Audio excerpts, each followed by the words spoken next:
এই তোমার ফোন আসছে। ধরো ধরো। কি? আরে আমি না তো। এই মেয়েটা কে?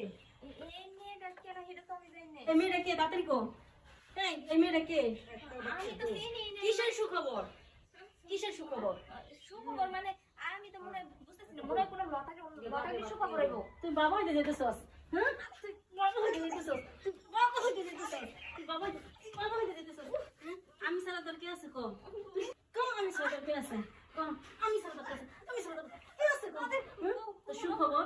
কিসের সুখবর তোর? বউ, না, তুমি ছাড়া আমার কেউ নাই। আমি সত্যি করে কইতাছি বউ, তুমি ছাড়া আমার কেউ নাই। তুমি আমার বিশ্বাস করো। তাহলে এটা কনফার্ম কর, এটা কে? কে তোর ফোন দিয়ে সুখবর দিল? এটা কে? এটাই তো আমি তো চিন্তাছি না। এটা কেডা? আমার ফোনে তো জীবনেও ফোন আসে নাই, কিন্তু আজকে তো কেডা কইতেছে সুখবর। দেখো, বিশ্বাস করো, আমি তোমার পায়ে ধরে কইতেছি আমার কোনো কেউ লগে সম্পর্ক নাই। সত্যি কইতেছি। এই বেডি এটা কইলো কেন? এই বেডি এটা কি কইলো? তুই বাবা হইতে যাচ্ছিস, এটা নাকি সুখবর। হ্যাঁ, তুই সুখবর দিলি না? তুই আরে বউ, আরে তুই তুই কর, এটা কি? কর কর, তোর কতদিনের সম্পর্ক? আমারে রাইখা তুই চুপি চাপা একটা বিয়ে করছস, আর ওইখানে তুই বাপ হইতে যাইতেছস? হ্যাঁ, তুই তোরা তাহলে এই কাজ করছস? আরে আরে বউ, শুনো, আমি সত্যি করে কইতেছি, আমি তোমার শুয়ে কইতেছি আমার কেউ ওর লগে সম্পর্ক নাই, কেউ ওর লগে না। আমি তোরে এত ভালোবাসলাম, আর তুই আমি সত্যি করে কইতেছি, বিশ্বাস করো তুমি আমারে। আমি তোরে বিশ্বাস করি না। আমি তোরে এত ভালোবাসলাম, আর তুই অন্য জায়গায় বিয়ে করে তুই বাপ হইতেছস। হ্যাঁ, আমি তোরে কি ভালোবাসা কম দিয়েছিলাম? আমি তোর ভালোবাসা কম দিয়েছিলাম? হ্যাঁ, আমি তোর ভালোবাসা কম দিয়েছিলাম? আরে বলো, তুমি দেখো মারতে মারতে এই যে আমার মুখের দাগ বানানো লাইছো।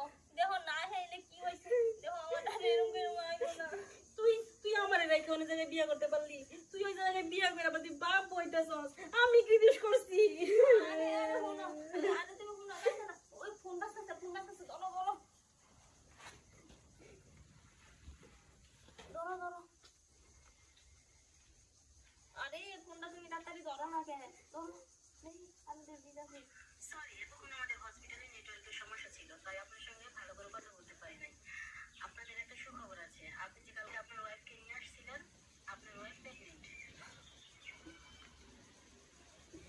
দেখো না, কি সুন্দর একটা সুখবর। তুমি বাবা হইবে, আমি মা হব। কি আনন্দের খবর, তাই না? মিষ্টি আনো যাও। কি শরমের কথা আছে? আরে বউ, শোনো না, তুমি আমার যে মাই মারছো, এমনিতেই তো আমার একদম অবস্থা খারাপ হয়ে গেছে না। শোনা, এটা ঠিক হয়ে যাবো, কিন্তু তুমি যে বাবা ডাক শুনবা, আমি মা ডাক শুনবো। বিনা দোষে খাইলাম মায়ের, এখন লাস্টে এলো সুখবর।